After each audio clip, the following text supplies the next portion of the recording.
Are you having a peaceful night? Welcome to Slow Night Ancient Tales. Tonight I will be reading an excerpt from Seongsubu, The Winter of Life, by the classic Korean author Hyo-seok. On a cold, empty winter day, the author places a small fir tree in his room and speaks of the illusions and dreams that lie beyond it. It is a romantic confession of a man who, despite his humble reality, paints a colorful rainbow in his mind and builds his own heaven. Leave all your complex thoughts behind. Tonight, I hope you find rest within these old yet warmly comforting sentences of winter. Now let the story begin. It seems difficult to become an aristocrat in life, but easy to become an aristocrat in mind. Loneliness made the aristocrat of the mind, but now that aristocratic mind has rather come to enjoy solitude. While preparing at least a dozen famous quotes about solitude from the ancients in my mind, solitude truly pierced my embrace and became a friend like no other. Aside from letters arriving from friends, or a like-minded companion occasionally dropping by to discuss literature, other than such interactions, there is mostly just the life of a lonely mind.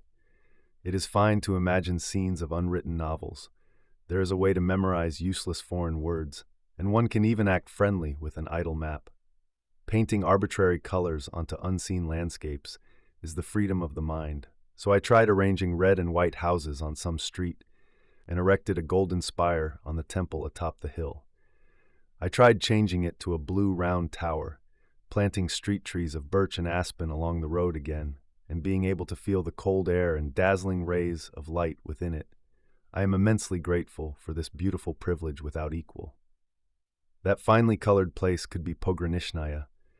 It matters not if it is St. Moritz, and it would be fine if it were the suburbs of Mudong. Where the flowers of the mind scatter in the wind, there is a small kingdom of one's own, a life and a heaven. I am the king within it. What is life? It is asking oneself and moving. When reaching the point of answering oneself and thinking that movement must have a direction, one can simply cast aside such bothersome thoughts. I have neither the strength to pull up mountains, nor the passion to drain the sea, nor any particular wisdom, nor gold nuggets to buy luxury. I merely possess a poor talent for dreaming, so at least in my dreams I can swing a longsword, shatter the earth, and pluck the stars from the sky. Even if someone mocks it as a vegetative life, I cannot despise the figure of a hairless camel crouching at the entrance of an old Armenian city gate, dreaming of a desert moonlit night, nor can I ridicule it in the name of a romanticist. A realist, yet a romanticist. That is what a human is. There are beautiful seasons that mold dreams. In summer, the sea is blue. In autumn, the flower beds are clear. In spring, the greenhouse is splendid. And in winter, colors are poor. If even the snow is not abundant, the apple tree branches are bare, and dreams wither away. Though Christmas was approaching, the snow did not fall heavily. The tree branches are sparse, and the fields are desolate and cold. Submerging myself in bathwater on a Sunday morning and listening to the hymns flowing from the chapel across the street was all the more serene because it was winter. Listening to the peaceful organ sounds and beautiful chorus, it feels as if the gates of heaven open before my eyes like a solid highway, and wings sprout from my tired body floating broadly on the water, easily ascending to heaven just like that. Looking over my poor body and feeling heaven in the sacred song is a pleasant thing. I want to seek heaven with my body even before my mind. Through the lingering sound of the joyful song, I suddenly realized Christmas was near, and to revive that beautiful sentiment, I thought of setting up a Christmas tree. How beautiful would it be to set up a fresh tree in a room where greenery is scarce? The mere thought made my heart leap with joy. I had someone run an errand, and after wandering deep in the mountains for half a day, they cut down and brought back 2 thick fir trees. All plants and trees are beautiful, but the beauty of the fir tree was a new discovery. Straight trunks, dark green leaves, desirable posture, and a pungent fragrance. Placing the irreplaceable gift of the mountain in the middle of a wide room, I felt a thrill akin to looking up at a rainbow. The 2 lives, fully ret, aiming the spirit of the mountain and the spirit of the stars, must be holding all sorts of legends and stories. Stories of stars, nights, winds, snow, birds, and beasts, at the very tips of their leaves and every note of their stems. But I only lament that my dull nerves cannot reveal them.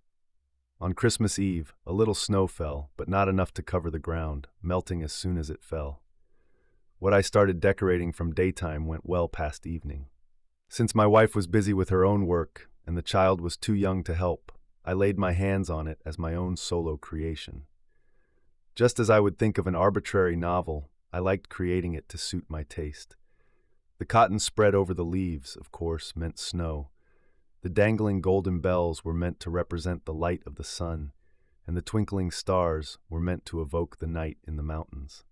The bells were to hear the sound of the wind, the swaying gold and silver lace to hear the sounds of nature. The numerous dolls are the spirits of the mountain, and the 5 colored lights decorating it drop by drop, following the shape of the tree, are the brilliant dance of those spirits. The room, which only had a poor bookshelf, out-of-season chairs, portraits of old novelists on the wall, and unsmoked pipes, began to shine with fresh vitality upon welcoming the spirit of the mountain. 5 colors flickered on the desk, and the storyless manuscript paper was pale white as if sick. Feeling the brilliant rainbow, I sat in awe like a person inside a story.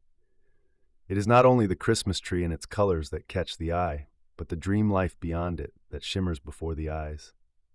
It is a strange thing. The tree has no meaning merely as a tree. It has meaning by imagining a landscape beyond it where characters are placed.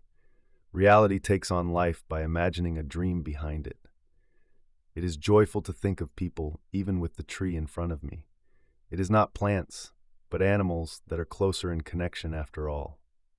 Turning on the radio late at night and listening to a song coming from Manila, the passionate humming of a southern girl wraps around the Christmas tree, making a strange, exciting scene appear vividly before my eyes. Tilting a bottle of curacao and looking into the transparent liquid, a dancing figure is reflected upside down in the glass. Tuning the radio waves brings up a scene from Christmas carols, and the image of Scrooge standing and watching the Christmas of a poor family comes to mind along with the Christmas tree. Life is more of a continuous succession of absurd pictures of the mind. The Christmas song of the dawn choir is extremely beautiful. I awoke to the beautiful melody flowing faintly. In the darkness, every stream of the dawn song is beautiful. The traceless Santa Claus brought a cake the size of a basin to the child, but he brought no present for me. Christmas is desolate, quiet, and lonely. While the fir tree was still fresh, a letter arrived from M. Should I call it a gift? An object of dreams. I do not know every corner of her body, yet I know them. I cannot see every fold of her mind, yet I see them. I can know the flower bud-like nipples, and see into the clever mind like her bright eyes. I well know that it is happier for both of us that her mind wanders in my dreams rather than her body trying to jump into my life. The situation dictates entering through the narrow gate, and since that is the reality, it is mutually beneficial. When dusk falls, she aimlessly crosses and returns over the long river bridge in front of the rural street, looking down blankly at the quiet river water, and when tired, she picks up stones by the river and throws them onto the water, or uselessly pulls out tufts of grass. The girl, who spent the past autumn lonely, conveyed news in this way. Emotion overflowed between the letters so much that her pitch-black eyes, curled eyelashes, and figure in a tight-fitting ensemble vividly appeared before my eyes. The girl also confesses without hesitation even the strange dream she had. Somewhere, suddenly growing entirely distant from the surroundings, a long stone staircase stretches out. At the very top, having climbed all the stairs, I sit and beckon to him standing at the bottom. He resolutely bows his head and quietly climbs the stairs, step by step, until he reaches me.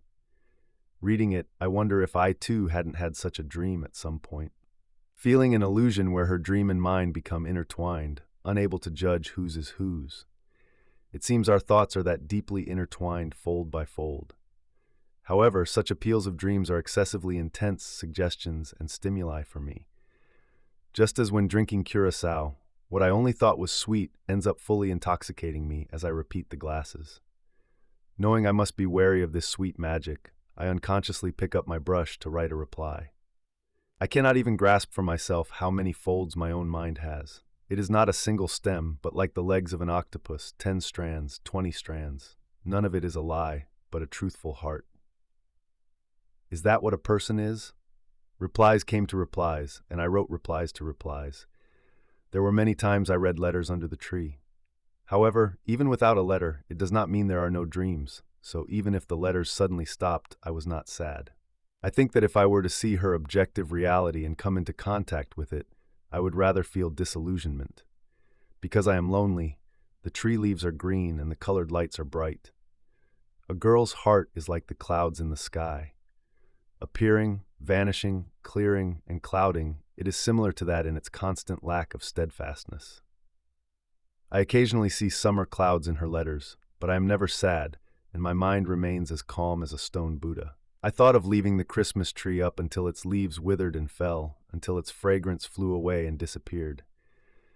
During that time, when spring comes, there will be the greenhouse, and when summer comes, the sea will become beautiful. Because along with each season, dreams will also become new. When the beautiful seasons have passed one by one, I will again set up a new Christmas tree under my lonely roof.